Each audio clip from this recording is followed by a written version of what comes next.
BJP ಅಧ್ಯಕ್ಷ ಆದಂತ ವಿಜಯೇಂದ್ರ ಅವರೇ, ಕೇಂದ್ರದ ಸಚಿವೆಯಾದಂತ ಶೋಭಾ ಕರಂದ್ಲಾಜೆ ಅವರೇ, ಚಲವಾದಿ ನಾರಾಯಣ ಸ್ವಾಮಿ ಅವರೇ, ಮಾನ್ಯ ಶ್ರೀರಾಮುಲು ಅವರೇ, ನಮ್ಮ ಪ್ರತಿಪಕ್ಷದ ನಾಯಕರಾದಂತ ಆರ್ ಅಶೋಕ್ ಅವರೇ, ಉಳಿದೆಲ್ಲ ವೇದಿಕೆ ಮೇಲಿರುವಂತ ಹಿರಿಯ ಮುಖಂಡರೇ, ಮಾಧ್ಯಮದ ಸ್ನೇಹಿತರೆ, ರಾಜ್ಯದ ಮೂಲೆ ಮೂಲೆಗಳಿಂದ ಬಂದಿರುವಂತ ಆತ್ಮೀಯ ನನ್ನ ರೈತ ಬಂಧುಗಳೇ, ಅಣ್ಣ ತಮ್ಮಂದಿರೇ, ಮಾಧ್ಯಮದ ಸ್ನೇಹಿತರೆ, ವಿನಾಶಕಾಲೇ ವಿಪರೀತ ಬುದ್ಧಿ ಅಂತ ಹೇಳ್ತಾರೆ. ಬಹುಶಃ ವಿನಾಶಕಾಲ ಹತ್ರ ಬಂದಾಗ ಅಧಿಕಾರ ಮದದಿಂದ ಅಜೀರ್ಣ ಆಗುವಷ್ಟು ಬಹುಮತ ಇದೆ ಅಂತ ಒಂದೇ ಒಂದು ಕಾರಣಕ್ಕೋಸ್ಕರ ಈ ಶಿವಕುಮಾರ್ ನೇತೃತ್ವದ ಸರ್ಕಾರ ರೈತ ಸಮುದಾಯಕ್ಕೆ ದ್ರೋಹ ಮಾಡ್ತಾ ಇದೆ.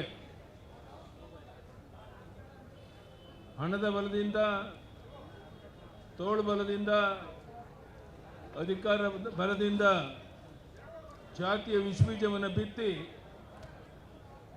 ನಾವು ಏನು ಬೇಕಾದರೂ ಸಾಧಿಸಬಹುದು ಅನ್ನೋ ಭ್ರಮೆಯಲ್ಲಿ ಅವರಿದ್ದಾರೆ. ಕರ್ನಾಟಕ ರಾಜ್ಯದಲ್ಲಿ ಭೀಕರ ಬರಗಾಲ ಇದೆ. ಎಲ್ಲ ಜಲಾಶಯಗಳು ಬತ್ತೋಗಿದೆ. ಮುಂದಿನ ಭವಿಷ್ಯದ ಬಗ್ಗೆ ಜನ ಚಿಂತೆ ಮಾಡ್ತಾ ಇದ್ದಾರೆ. ಬಿತ್ತಿದ ಬೀಜ ಮೊಳಕೆ ಹೊಡೆದಿಲ್ಲ.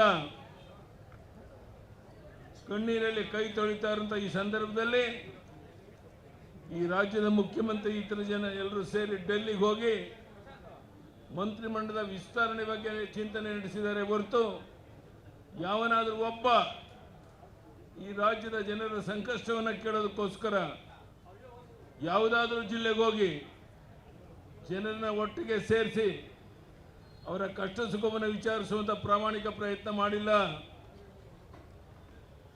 ನಾನು ಹೇಳ್ತೇನೆ, ಈ ಶಿವಕುಮಾರ್ ಸರ್ಕಾರಕ್ಕೆ ಏನು ಅಧಿಕಾರ ಮದದಿಂದ ದೊಡ್ಡ ಬಹುಮತ ಇದೆ ಅಂತ ಒಂದೇ ಒಂದು ಕಾರಣಕ್ಕೋಸ್ಕರ ಒಂದು ರೀತಿ ತಗಲಕ್ ದರ್ಬಾರನ್ನೇ ನಡೆಸಕ್ಕೆ ಹೊರಟಿದ್ದೀರಾ. ಬಹುಶಃ ಇದು ಕೊನೆಯ ತುದಿಗೆ ಮುಟ್ತಾ ಇದೆ. ನಾನು ಹೇಳ್ತೇನೆ, ಈ ಸರ್ಕಾರಕ್ಕೆ ಇದು ಸಾಂಕೇತಿಕವಾಗಿ ಇಲ್ಲಿ ಹೋರಾಟ ನಡೀತಾ ಇದೆ.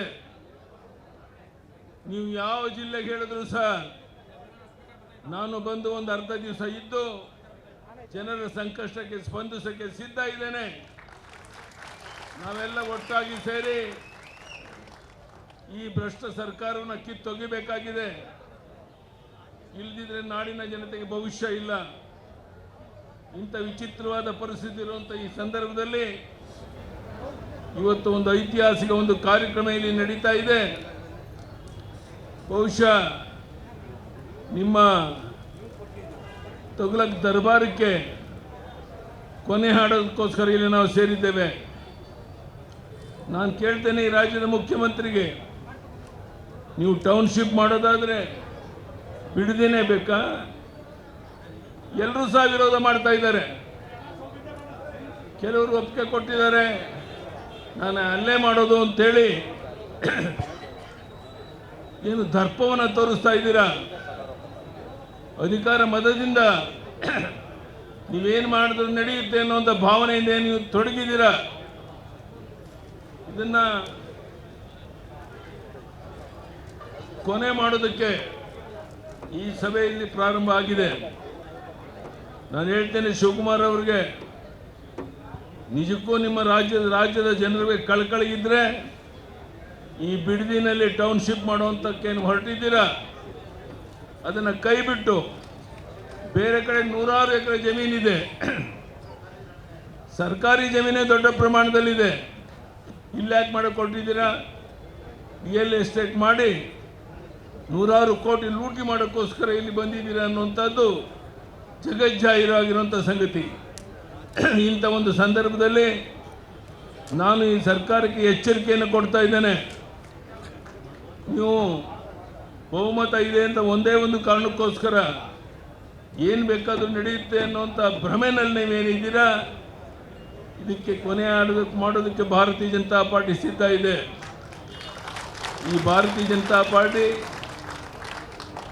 ಜನತಾದಳ ಕುಮಾರಸ್ವಾಮಿ ಅವರು ನಾವೆಲ್ಲ ಒಟ್ಟಾಗಿ ಸೇರಿ ಇವತ್ತು ಈ ಸರ್ಕಾರಕ್ಕೆ ಕೊನೆ ಮೊಳೆ ಹೊಡೆಯೋದು ಅಂತ ಪ್ರಯತ್ನ ನಡೀತಾ ಇದೆ. ಬಹುಶಃ ಇದು ಕೇವಲ ಇಲ್ಲಿ ಬೆಂಗಳೂರಿಗೆ ಸೀಮಿತವಾಗಿಲ್ಲ. ನಾನು ಈಗಾಗಲೇ ಹೇಳಿದಂತೆ ಬೆಂಗಳೂರಿನ ಸುತ್ತಮುತ್ತ ರಾಜ್ಯದ ಯಾವುದೇ ಭಾಗದಲ್ಲಾದರೂ ಸಹ 1 ಗಂಟೆ 2 ಗಂಟೆ ನಾನು ಬರೋಕ್ಕೆ ಸಿದ್ಧ ಇದ್ದೇನೆ. ದೊಡ್ಡ ಪ್ರಮಾಣದಲ್ಲಿ ಹೋರಾಟ ಪ್ರಾರಂಭ ಆಗಬೇಕಾಗಿದೆ.